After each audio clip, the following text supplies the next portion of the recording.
Hello, welcome to Aravaipa Trail Talk, episode 26. I'm Jam. And I'm Jubes. And I almost forgot who I was.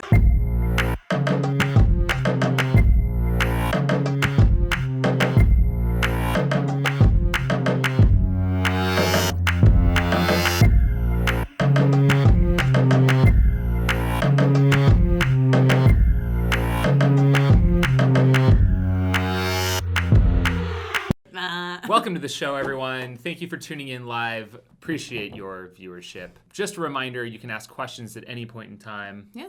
And we will come to it back. I cannot talk today. I'm done. We'll circle back around. At the end of the show, we'll answer all your questions. Just shoot them on over. All right? We got you. I was up half the night because this itchiness on my legs was out of control. Yeah. So I couldn't sleep. I think I was up till 3 or 4. Do you want to tell everybody 3. a little bit about the itchiness? On his I didn't leg? really talk about it last week because it kind of came afterwards. Yeah. I got some sort of a poisonous encounter with a plant in the Arizona desert going cross country.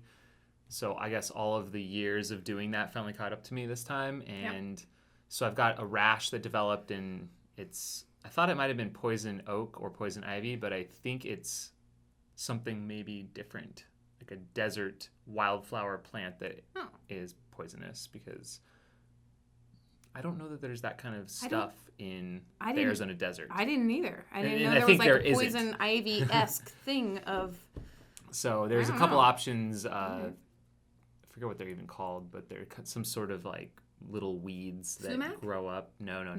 No, I don't think it's that same thing. It's like it's a different brittle thistle bush or scorpion something. It's nasty stuff, whatever it is, because it is, and it's been spreading. It so does not look good. Keep your distance. Yeah. Yeah. Is it doing better? No. It's been doing worse. So. Has it really been doing worse? I went to the doctor about a week ago. Okay. So I'm on some stuff, but it is just getting worse. So I don't know. How's that affecting your running? I haven't run in a week. At all? I mean, I marked the Mesquite Canyon course last Thursday. Yeah. That was the last time. And then I went for like a 10-minute jog one night because I was just fed up. But other than that, no. I mean, it's uncomfortable just to exist. Yeah. It's kind of really given me a new appreciation for health, you know? Yeah. Because normally I feel fairly good, but when you have something happen to you and it doesn't clear up, it's kind of a little bit discouraging.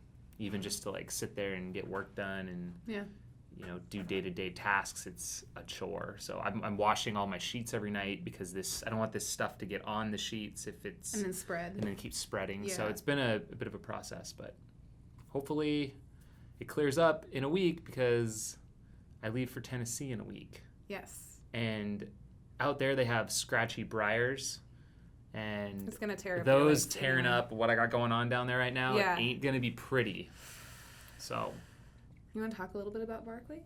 Yeah, sure. I think today we wanted to touch base on big goals and long-term goals and things that you think are impossible. Yeah.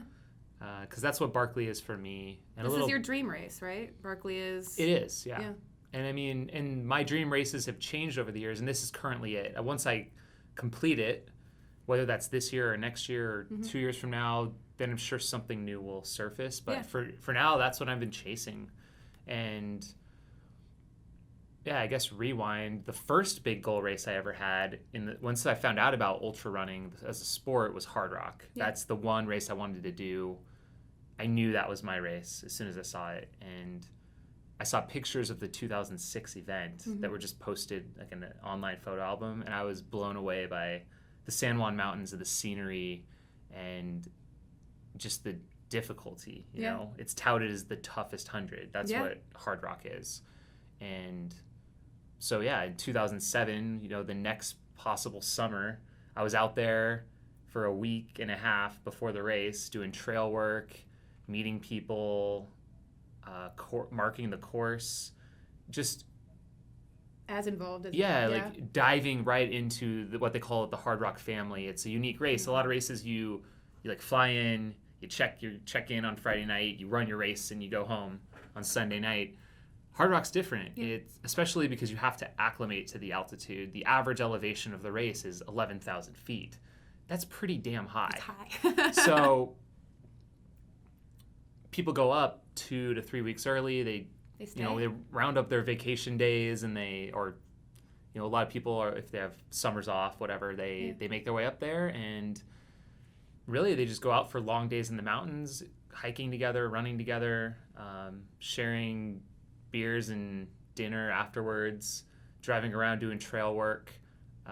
It's a real close-knit community and something I fell in love with. And, that's an extension of what we do today, I think, with Aravaipa is, we really want it to be a real family community feel, because that's what we are. So run the race. And that's kind of the cool thing. And so I went up there and did that in 2007, met all kinds of cool people like Scott Jurek and Kyle Skaggs, James Varner. It's awesome. Camped out in my friend's backyard, and just immersed.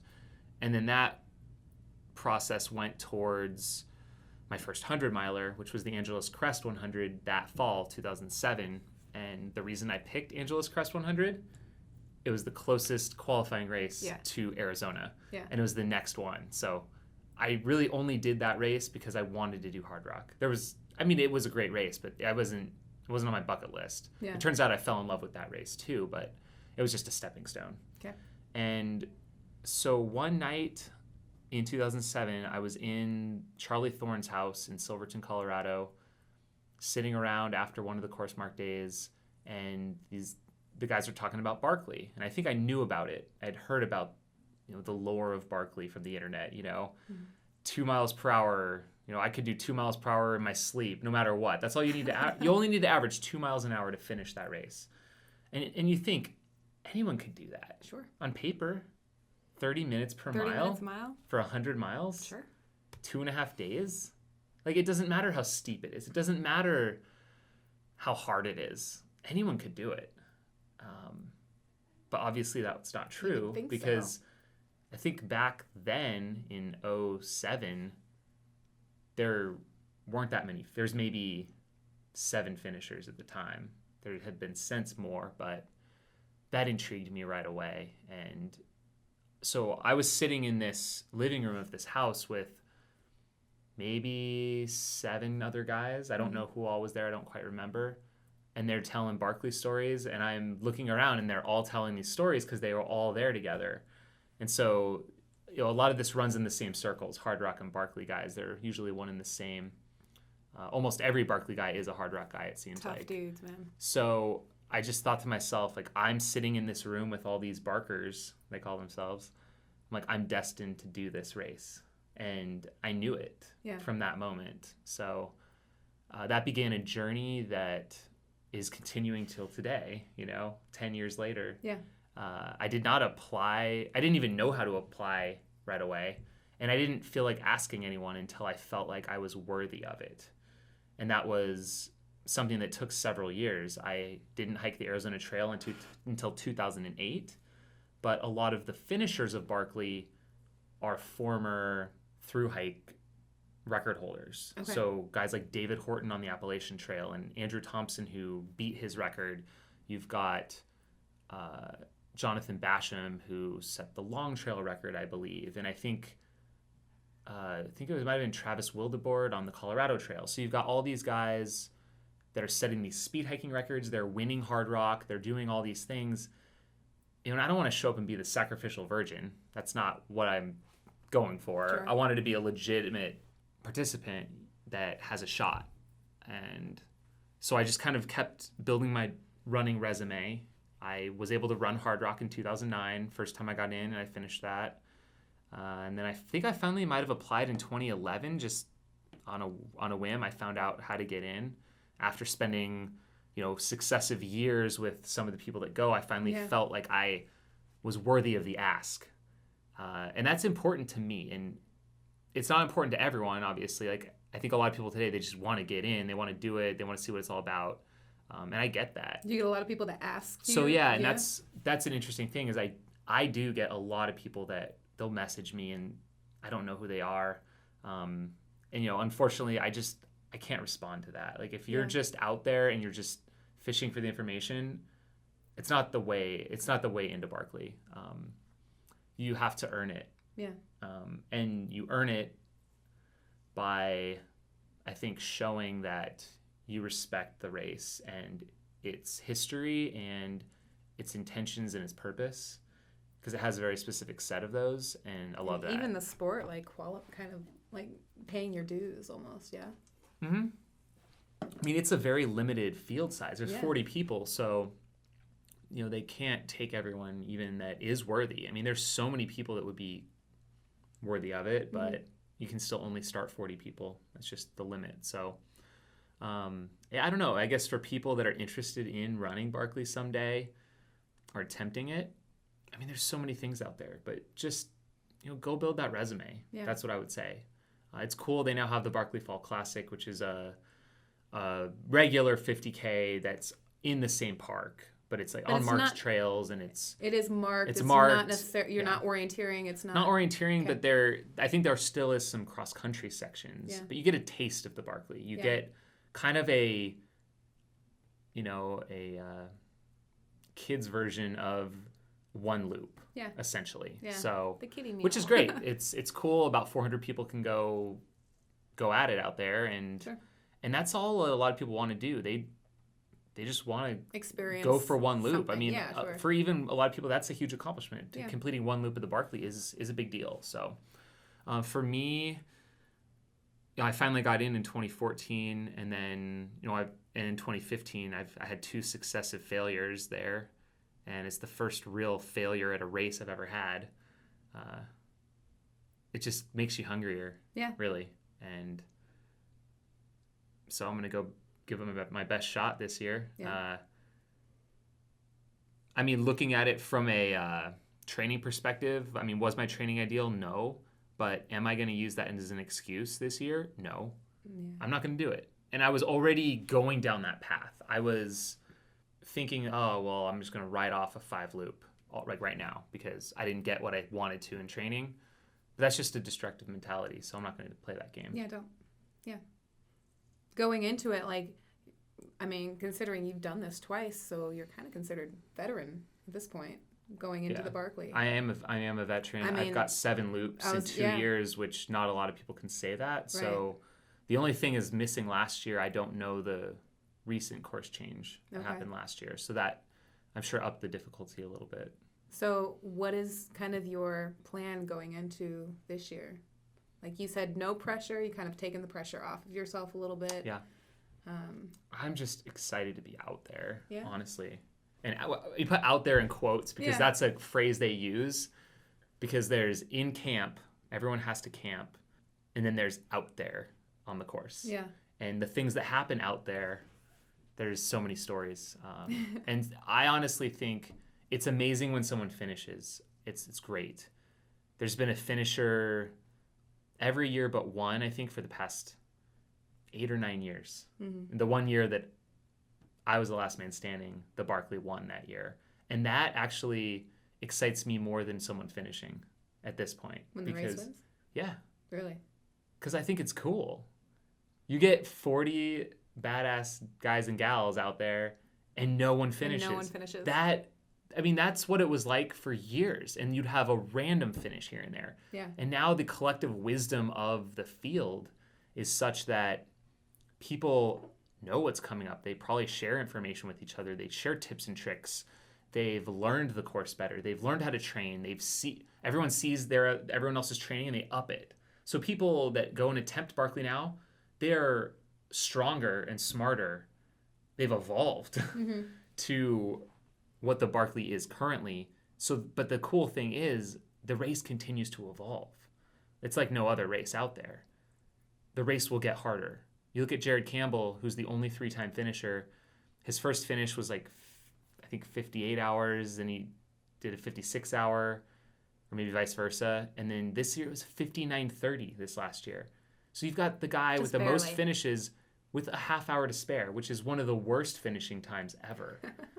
It just goes to show you, I think, how much harder the course is now. So you have to rise along with the course itself. Like, it's going to get harder. You have to kind of evolve with it. Yeah. And I guess I'm saying take what I just said with a grain of salt because, and I'm not trying to diminish what Blake Wood did and what David Horton did back when they finished because, yeah, it's amazing. But, you know, were those guys pumping out, you know, 30 to 40,000 foot weeks for like 2 months getting ready for Barkley? I don't think they were. I think they were more going off their training and maybe doing some bigger hills, and that's really all what I'm going to have to do this year is I'm going to have to go off my years of experience, my years of running, my knowledge of the course, my preparation of my nutrition. You know, I've been trying to get more sleep and take better care of myself, like resting more. Like all that will come into play. Yeah. Strategic use of caffeine for sleep deprivation, mental grit and toughness. I mean, I've been developing that my whole life. Yeah. So it's all a piece of it.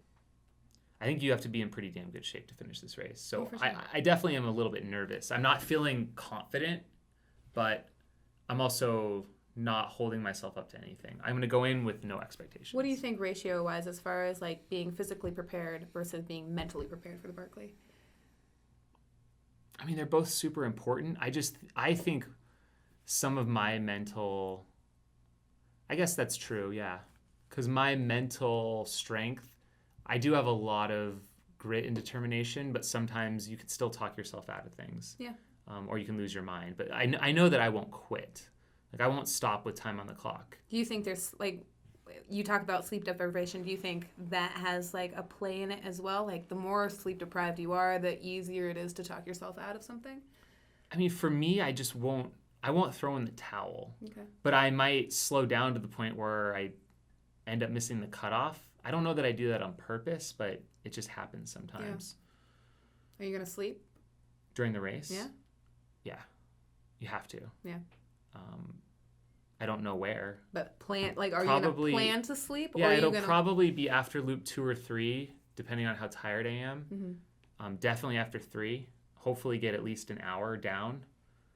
But that's it. I mean, I don't know if I have any more plans than that yet. And I don't know what the strategy is after 2. If I get through 2 and I feel good and it's still early, you know, if it's only 18 hours, if it's only maybe 19 hours in, 20, maybe I would. But if it's taking me longer than expected, I might just have to keep going. So it just depends how many navigational errors I run into. Yeah. What do you think the most difficult part of, like, doing something like that is, as far as the Barkley?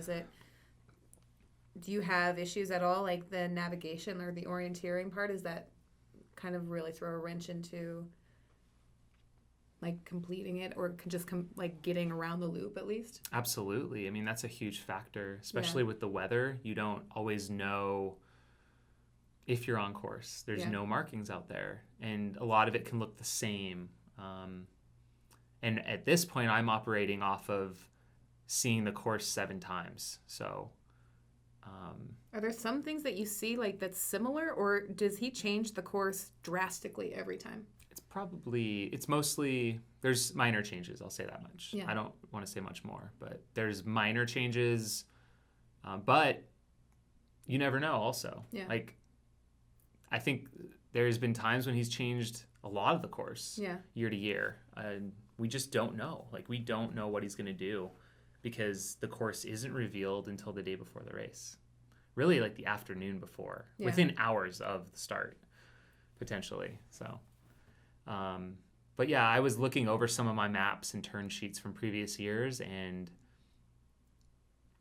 I was getting a little nervous because while some spots were easy recollection in my mind, I think a lot of times our minds have, I don't have a word for it, a tendency to kind of like condense things down in the past. Yeah. You know, like when you're experiencing in the moment, like when you're out on your 50-mile course the other weekend, you know, you're like, you know, every little thing, and then looking back on it, you probably just think, oh yeah, I just loop around there, and like you can remember like a couple climbs, but you'll forget a lot of the middle part of it. So that happens, and especially when, you know, I've only been out there twice, and it was 2 and 3 years ago. Yeah. And sometimes it was in the day, sometimes it was at night, sometimes it was in reverse, sometimes it was with rain, or it was freezing wind, and you got to kind of piece it all together in your brain. like figure out where the pieces were. So a lot of that the trickier sections that I can't remember, I think it's because they're the cross-country sections. Okay. And that's where you're just following your compass anyways. So I think that'll be a big key to my success is following that compass. Like pull it out every time. Don't just assume, I remember this part, because I'd probably get off base. So Confidence-wise, where are you at? what do you mean? Like going into it, are you going to finish this race? I don't have confidence of that. No. I'm realistic. Yeah.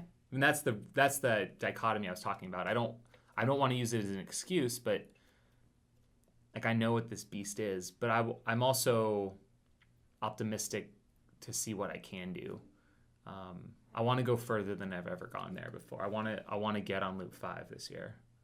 And I'm gonna fight. If I get on Loop 5, I'm gonna fight like hell to finish Loop 5. Like I'm not gonna bag it on Loop 5.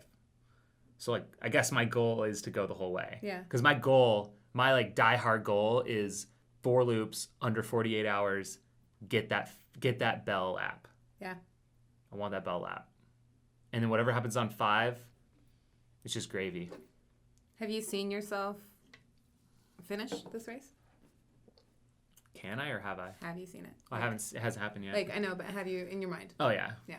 For like a decade. Yeah. And I just hope it doesn't take another decade because Andrew Thompson, who I highly, highly respect, he's definitely a role model when it comes to Barkley. Mm-hmm. Took him 9 attempts to finish. And I think that's the most attempts it took someone to finish. And I have more respect for that guy than I think anyone at Barkley ever because that level of perseverance is unreal. Mm-hmm. To get knocked down that many times and to keep wanting it. And every year you have to train. You have to spend months training just for that letdown and failure again and again and again and again. And to push through that and to finally do it. I mean, how sweet is that victory? Like that must have been pretty unreal. Yeah. So, yep. With the field that's going out there right now, you know a lot of those guys that are going out there. Do you see any one of those guys finishing? I mean, yeah. I want to give everyone the best shot. I mean, I think it'd be kind of fun if the Barkley won again, honestly. I mean, Gary Robbins, the training he's put in is pretty great. I've had a similar training block to what he just threw down. I hope he's feeling good and didn't overdo it. Because that's what happened to me last summer, mm-hmm. is I did 120,000 feet of climb in 28 days. And my legs were never stronger on the ups. I could climb all day, never fatigued. I could smash the ups. But the downs, I couldn't run at all. And that hurt my time and my speed. So I will definitely be fresher than a lot of these guys. I know John Kelly's, I think I've been seeing him put in some crazy stuff. He did 100-mile Barkley-esque type race a month ago, I think. Mike Wardian, that guy is fit as a fiddle all the time.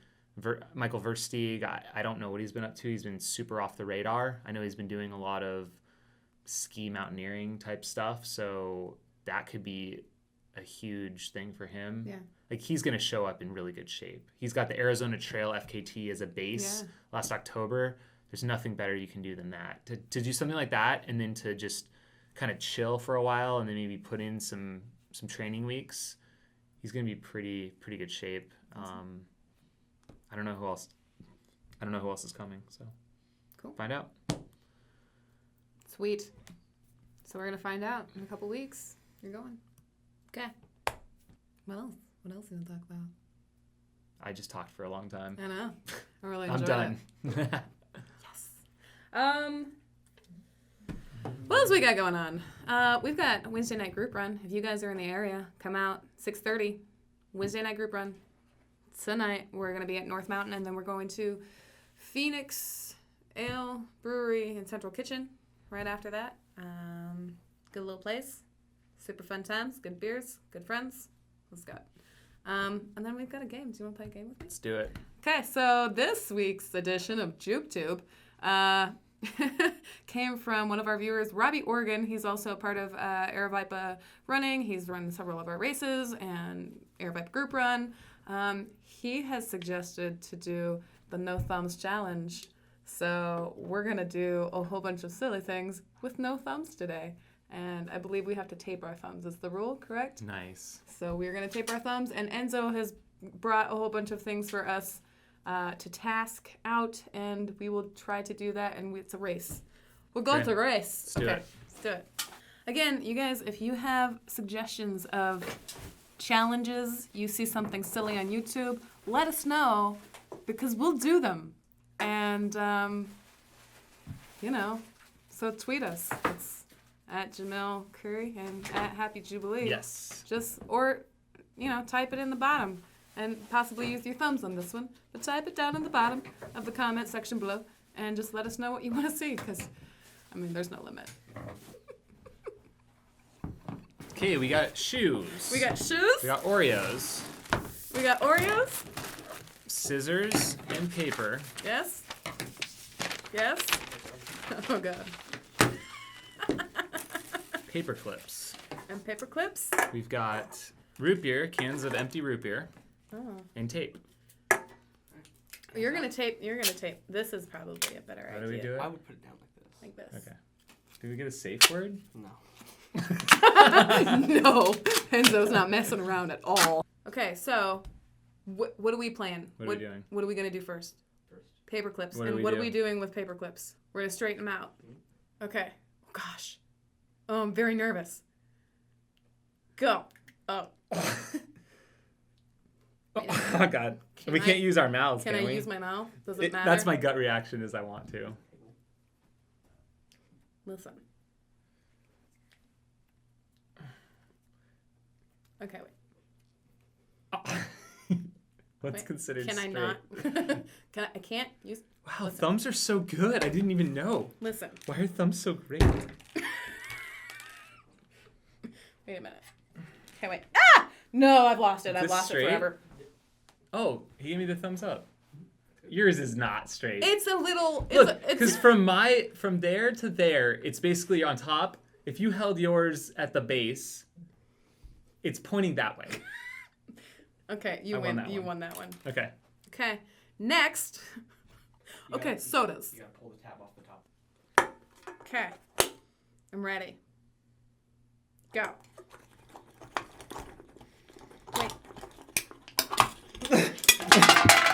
I win. Ah, paper cut. No, metal cut.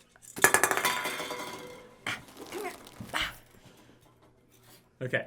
That was very. That was 1-1. very violent. What's next? So we got this picture of a hand. You have to go past the knuckle on the hand. We get to cut. Are these your hands? Green. This is very. Okay, ready?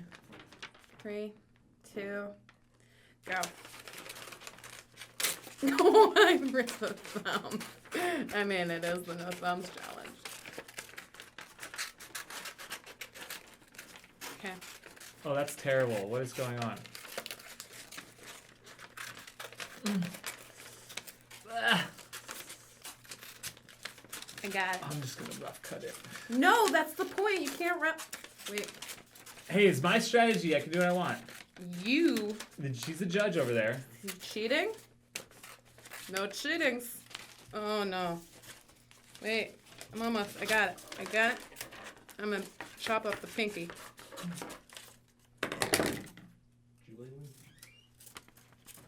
Wait. That's right. Oh, you got really down there. You got all the way through. I'm too much of a perfectionist. His hand does look slightly better than mine. Mine is a little Can choppy. I borrow this thumb I for kind the of next almost challenge? Can I just... that was almost. I'm going to use this for the next torn. one. You made up the Oreo one. I did make up the Oreo one. We have to open the sleeve of Oreos and then do the Oreo thing where we twist it up and then lick the center and then put it back together. And you have to do 2 of those. So you just eat the white center of 2 of them? Yeah, but you have to do a nice little twisty, so you can't destroy the Oreos. You know what I'm saying? Okay. You gotta have complete cookies. And it's gotta be, cookies have to stay intact. Okay. Okay. Ready? Go. I can't open it. Oh. Oh. Oh, there we go. Uh-huh. Mm. Come go. Mm. Mm-hmm. Oh. Mm-hmm. Ta-da! Well, at least got some sugar out of it. Okay. Let me guess. Tie a shoe? Is this even physically possible? To do without I think we have thumbs. no idea. This is what we... Isn't like what? I don't know. Don't we teach Alright. it to do like around the thumb and through the bunny thing and rabbits the things? All right. Is that not how Ready? it goes? 3 to go. Mm-hmm. Mm-hmm. Mm-hmm.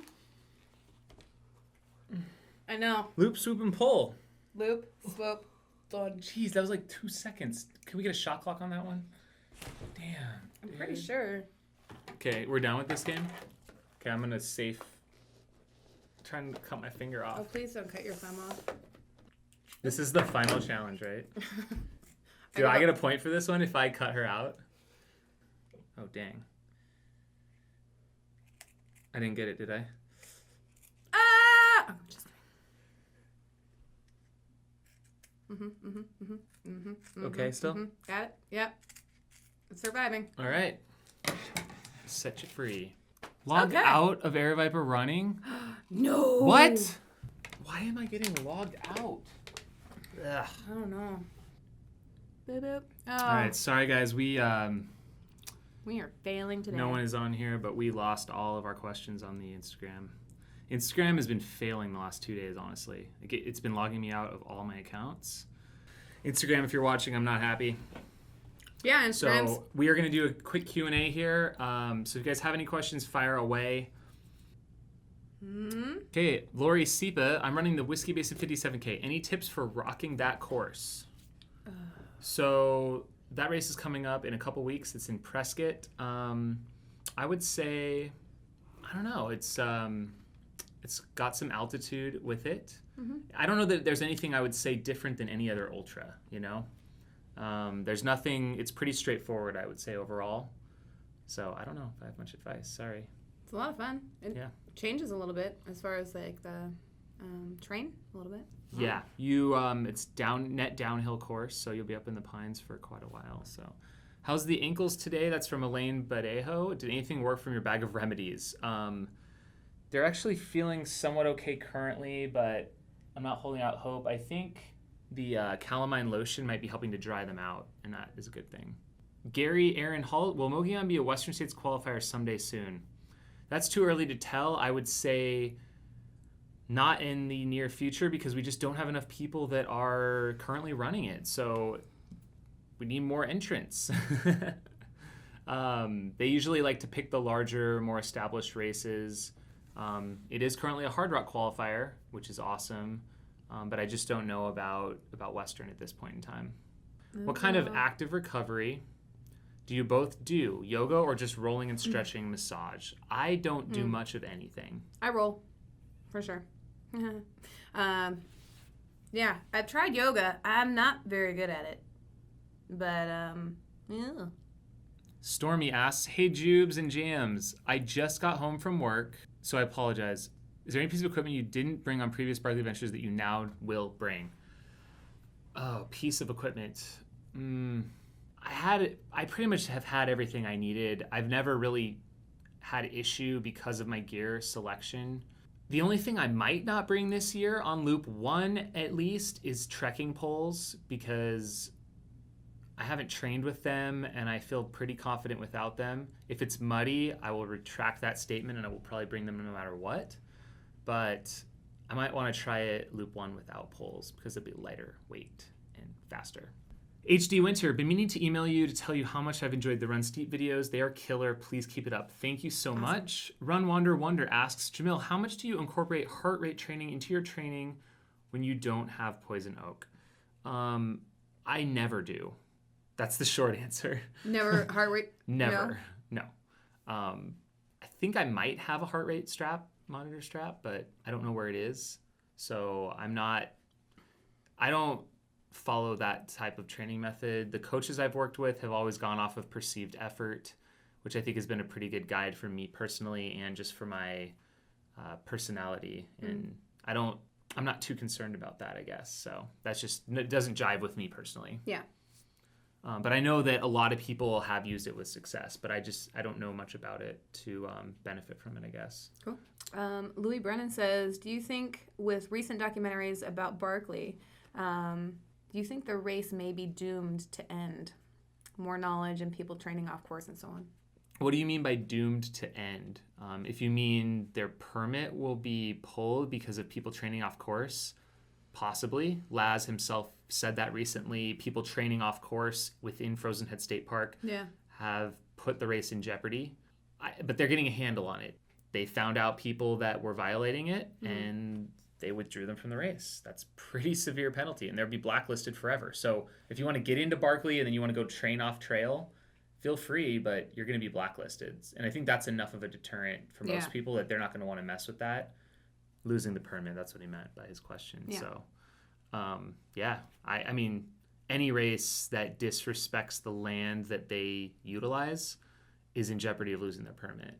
That's just a real thing. Any orienteering training for Barkley? This comes from Vaughn Lake. No. And that's because I've been doing that since I was a kid. I was in Boy Scouts, so I got my orienteering merit badge. I did night compass courses out in the woods. I've done multi-day backpacking trips using maps and compass, so I'm pretty comfortable. And then I also have 2 previous editions of this race, so I not only know this course fairly well, where I don't need the compass that often, and I know how to take and follow a bearing. So it is fun, though. I do enjoy orienteering. Mr. Pretzel Runner, what are Jam and Jube's current favorite trail shoes? Solomon Sense Pro 2. Still going with that one. Yeah? Yeah. Cool. I think I'm still wearing Solomon Speedcross. And then I just got the Ultras. Gosh, I can't remember because I haven't tried them yet. King MTs? Oh, yeah. Yeah. It is. The King Some MTs. good grip on those guys. Yeah. They're super gnarly. I'm excited to train in them. I just haven't yet. David Stevenson on Facebook. Is there anyone you were planning on running with during Barkley? Gary Robbins, Mike Wardian. I know you have a friend running also. Short answer, no. Because I really want to be out there on my own this year. And not having to think about or worry or deal with anyone else. Mm-hmm. If I link up with someone, which is likely to happen, great. And I'll look forward to spending time with them. It would be cool to be alongside Michael Versteeg because we're both from Arizona, but I'm not going to artificially increase my pace to stay with people, and I'm not going to hesitate a moment to part ways or go my own direction if I don't feel like the navigation choice is correct or if someone's holding me back. I'm going to just go. You're going to run your own race regardless. Totally. Yeah. I'm probably going to start out mid-pack. I don't even care up the first climb. It can get crazy the first climb. Like people get so excited. I think all of us do that in our races. We get amped up, we charge out of the gates, and it doesn't usually turn out well. Will you have anyone at camp updating your progress at Barkley? I won't have a crew, so no. But stay tuned to Twitter because I know they will be posting updates after each loop. The best people to follow or hashtags, hashtag BM100. I assume the @Barkley Marathons handle will be retweeting a lot of information. I don't know if they'll be on site, but @KeithDunn, that's also a great one to follow. Keith is out there every year and he's tweeting as much as cell coverage can provide because it's not great out there. Have you caught up on sleep? That's from Gary Aaron Halt. I think I was getting there, and then this itching on my legs is really setting me back. I didn't get enough last night. So hopefully that subsides soon and I don't have a whole lot planned out this weekend. That's kind of on purpose. So hopefully I can get some extra hours. I'm not feeling quite to where I'd like, although I'm off caffeine totally, and I don't miss it. So it's good. All right. What else we got? I think that's it. Is that it? Yeah. Okay. Thank you guys for tuning in. We'll see you next time. Signing out. Yep.